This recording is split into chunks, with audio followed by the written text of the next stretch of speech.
Visite controversée de Mark Carney en Arabie Saoudite. La question des droits de la personne écartée. Engagement is not endorsement. Engaging with the country doesn't mean that we agree with everything that a country is doing. Absolument, je suis déçu parce qu'il n'a pas parlé de nos pères. La famille du blogueur Raif Badawi espérait plus. Aussi ce soir, Québec serre la vis aux chauffeurs à rabais. Il y a quand même un désir de s'attaquer à ce qu'on peut appeler problème de chauffeurs étrangers, chauffeurs Inc. Un examen pratique dorénavant exigé.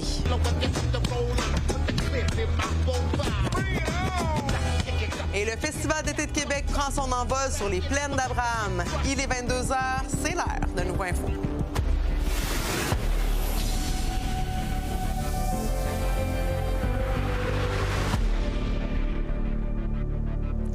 Bonne fin de soirée tout le monde. C'est parti pour le Festival d'été de Québec, un moment qui est très attendu, pas seulement pour les gens de la capitale nationale, parce que chaque année, le FEC attire plus d'1 million de festivaliers. Parmi les têtes d'affiche cette année, Gwen Stefani, Michael Bublé, Patrick Watson et Soldia, pour ne nommer que celle-là. Et on trouve notre équipe qui est sur place. Félix-Antoine, bien ce soir, c'est Limp Bizkit qui est sur la Sainte-Belle, sur les plaines d'Abraham. Mais là, la météo a fait un peu des siennes.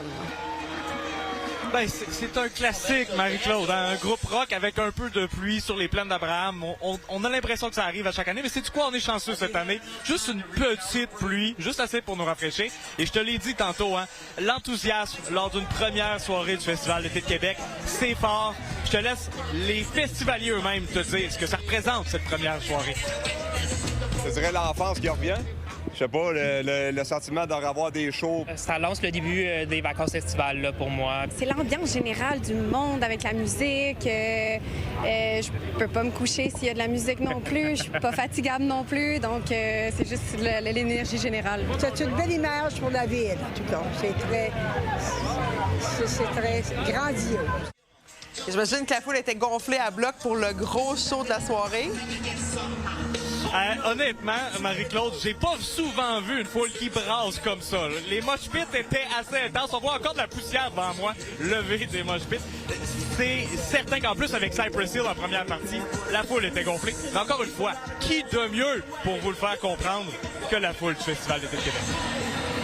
Ça a-tu valu la peine de faire la file pour t'en venir, courir, être dans les premières ici? C'était insane, vraiment crazy experience. Qu'est-ce que j'aime d'eux autres? Ben, j'aime leur son, j'aime qu'ils sont quand même assez uniques, je trouve, en tout cas. Il n'y en a pas beaucoup qui sonnent comme eux autres. Puis, honnêtement, ça fait un bout que je voulais les voir. Donc là, ils viennent, pourquoi pas. En plus, avec tout ce qui était là avant, rien à dire. Il est malade! Ces shows sont malades! Ces chansons sont malades! C'est pas... Now move out, hands up, the hands down, back up, tell me what you gonna do now. Keep rolling, rolling, rolling. C'est le mélange de plusieurs catégories de musique, le hip-hop, rap, métal surtout. Et ça, honnêtement, Marie-Claude, ça rend même pas justice à l'atmosphère du show qu'on a présentement. C'est sûr que demain, ça va changer complètement de tonalité. Après Limp Bizkit et le new metal, ben, on va passer à The Lumineers. Donc, ça va changer de façon drastique. Ben, c'est parti chez vous pour presque 2 semaines. Merci beaucoup. À demain. À demain. Là, on change complètement de sujet parce qu'après le sommet de l'OTAN en Turquie, Mark Carney se trouve maintenant en Arabie Saoudite. Le premier ministre canadien s'est donné commission de signer de nouveaux partenariats là-bas, mais il doit faire quand même face aux critiques en lien avec la question des droits de la personne. D'ailleurs, la famille du blogueur Raif Badawi, arrêté et emprisonné en 2012 par les autorités saoudiennes, aurait souhaité que le premier ministre en fasse plus pour le ramener au Canada. Lila Mouche.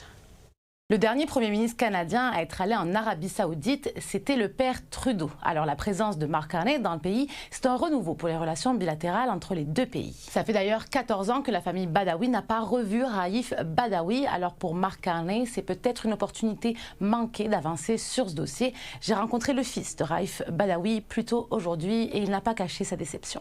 Je suis déçu parce qu'il n'a pas parlé de mon père. Je me rappellerai toujours des paroles de Justin Trudeau quand je l'ai rencontré, c'était quand ton père sera libéré de prison, ça va être la chose la plus facile d'aller chercher parce que je vais aller le chercher moi-même.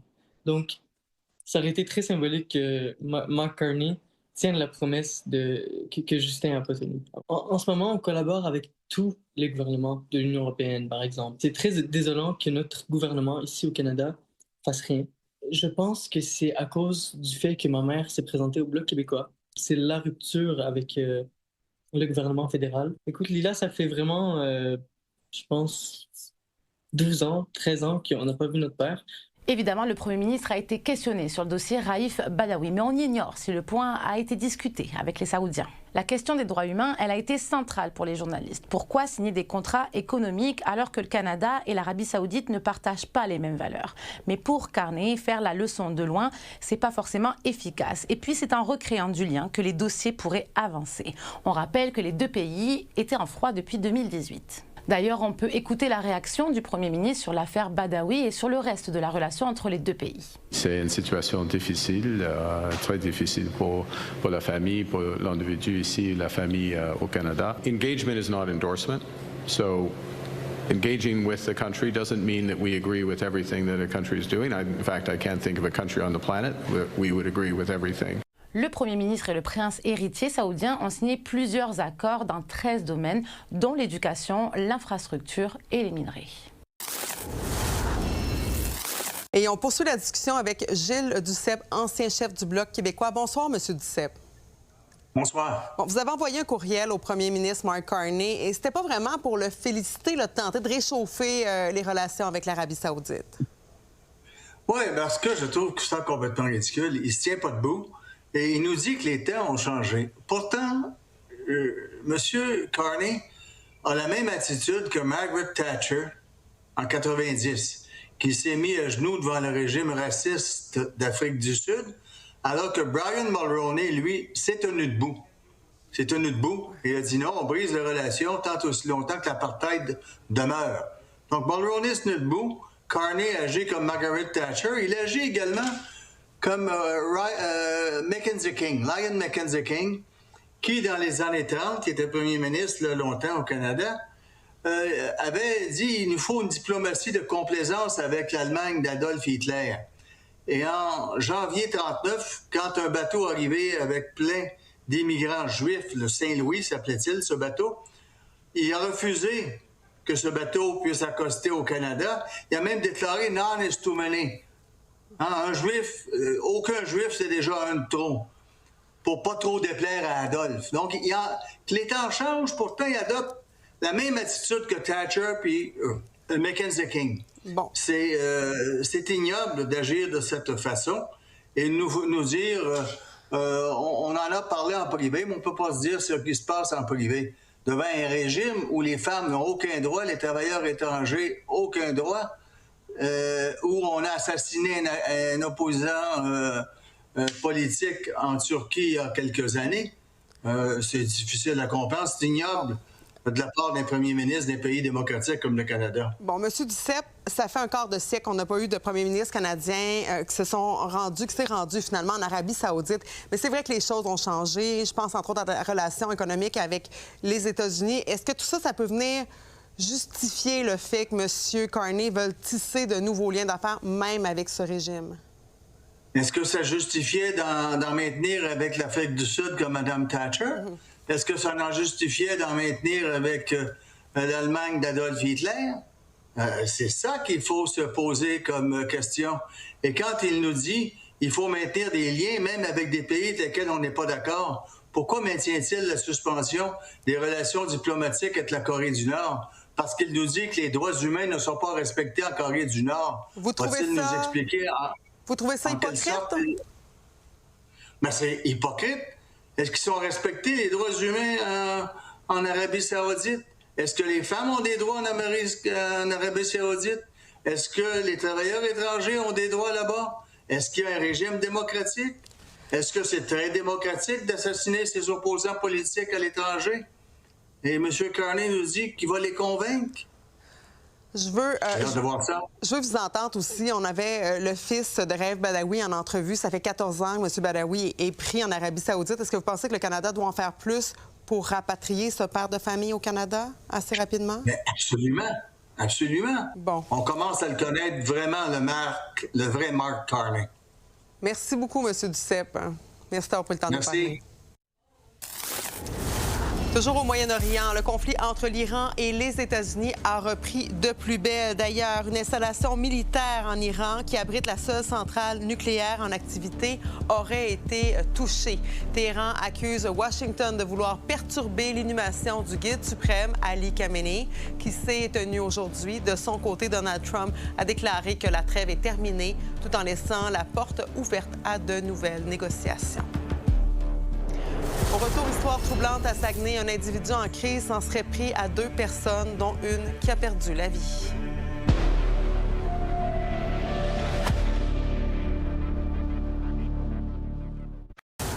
Le gouvernement Fréchette s'attaque aux chauffeurs à rabais. Les camionneurs ontariens devront se plier à de nouvelles exigences pour travailler au Québec. On rappelle que la province a été marquée par de nombreux accidents mortels impliquant des véhicules lourds au cours des dernières années. D'ailleurs, une enquête publique est présentement en cours en ce qui concerne 3 de ces décès. Juliette Poirot. Honnêtement, la loi, c'est, je vais dire un mot angliciste, là, un show de boucan pour nous autres. Un show de boucan, c'est l'expression qu'a choisie Mélanie Séguin pour commenter la nouvelle mesure du gouvernement du Québec pour renforcer la formation et la vérification des permis des camionneurs. Mélanie Séguin, c'est la belle-mère de Nancy Lefrançois, qui est décédée dans un carambolage à Brossard en 2022 avec son fils de 11 ans. Nancy et Loïc, que ça va faire 4 ans là, qui sont décédés ce mois-ci, justement, dans à peine 10 jours. Puis là, on me dit, dans le fond, on me maquille ça, puis on essaie de me faire croire que ça va changer quelque chose. Pour moi, ça ne changera rien. Puis pour le papa Nancy non plus. Je pense pas. À partir de maintenant, les camionneurs ontariens qui souhaitent obtenir un permis québécois pour conduire des véhicules lourds devront passer un examen pratique. Et pour ces chauffeurs qui veulent s'établir au Québec et échoueront 2 fois cet examen, eh bien, ils devront suivre la formation obligatoire de la Société d'assurance automobile du Québec. C'est un pas vers l'avant. C'est pas parfait. Moi, j'aurais monté ça à 5 ans d'expérience. Pourquoi? Parce que depuis les 5 dernières années, en Ontario, on a donné des permis de conduire très facilement, pour ne pas dire dans des boîtes de Cracker Jack. Et ces permis-là, bien, ils ont 3 ans, 4 ans. Est-ce que c'est encore des bons chauffeurs? J'ose croire que oui, mais on a tellement d'accidents depuis un bout qu'il faut trouver la source du problème. Parce que, m'a parlé de mon dossier à moi. Nous autres, son permis est en Nouvelle-Écosse. Et il travaillait en Ontario. Il passait sur les routes du Québec. M. Singh passait sur les routes du Québec. Il partait de Caledon, Ontario. Puis je ne verrais pas pourquoi, honnêtement, les gens de l'Ontario voudraient venir s'installer au Québec. Jusqu'à présent, un chauffeur de camion lourd qui déménageait au Québec voyait son permis automatiquement transféré sans aucune vérification sur sa formation. Et ce qu'il faut obligatoirement au Québec, pour obtenir une classe 1, il faut une formation minimale de 125 heures. Si je te donne un camion et je t'envoie d'une tempête de neige l'hiver, est-ce que tu vas être apte à conduire ça, maintenir ça sur la route, puis tout ça?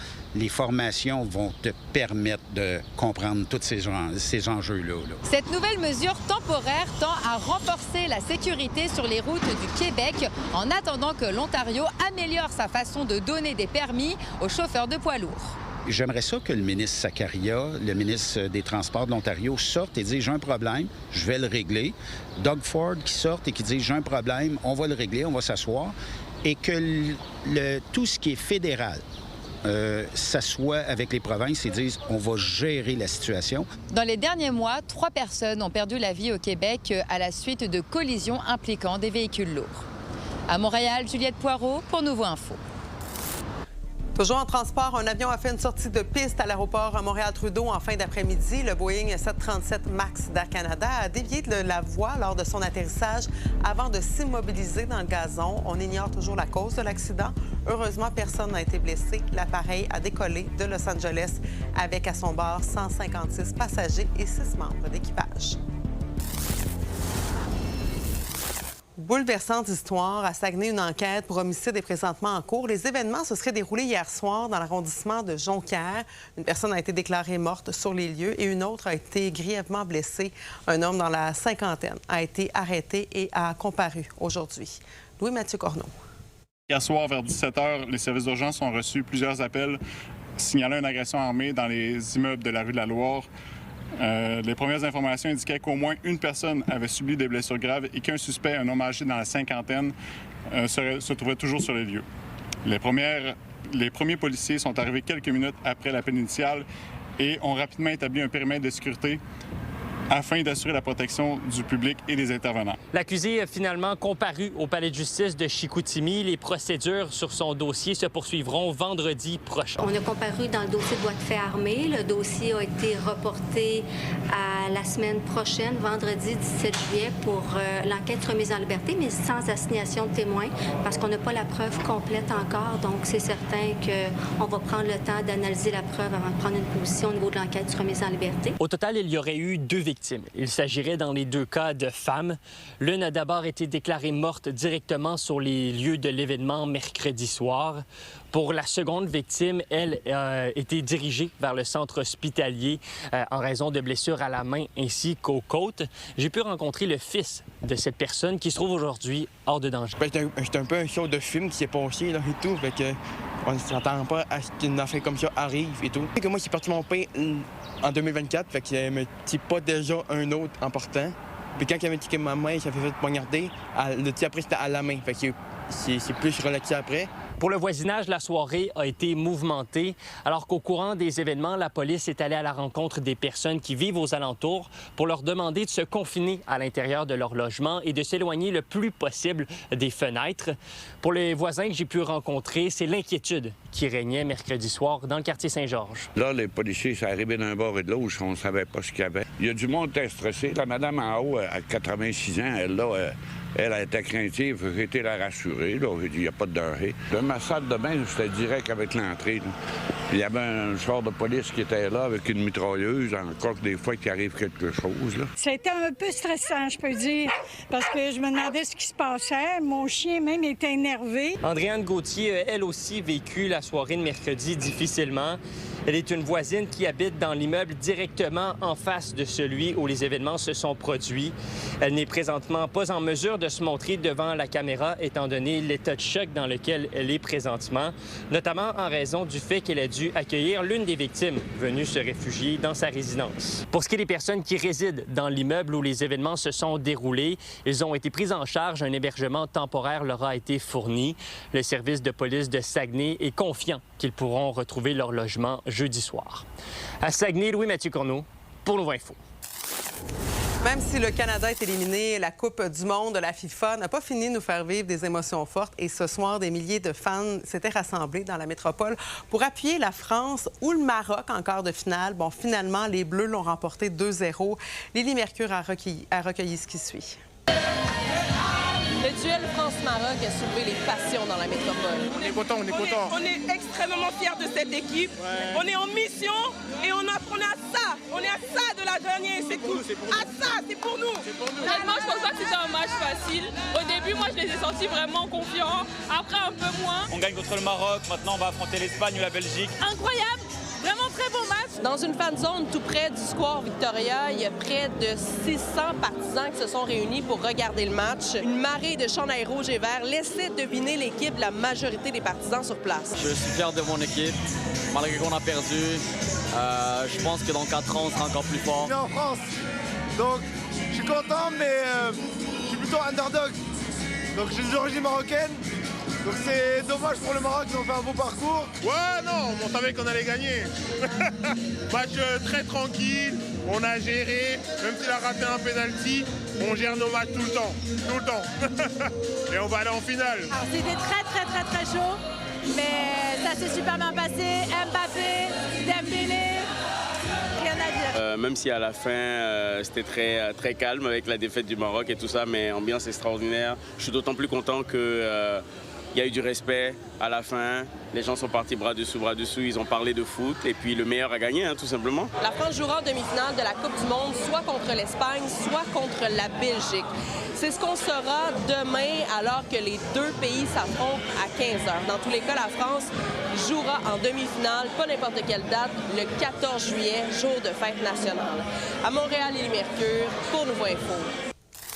Et parlons tennis maintenant. Le tableau sera relevé à l'Omnium Banque Nationale qui se tiendra dans un mois à Montréal. Le Québécois Félix Auger-Aliassime, 4e raquette mondiale, et le numéro 1, l'Italien Yannick Sinner, seront les têtes d'affiche du tournoi.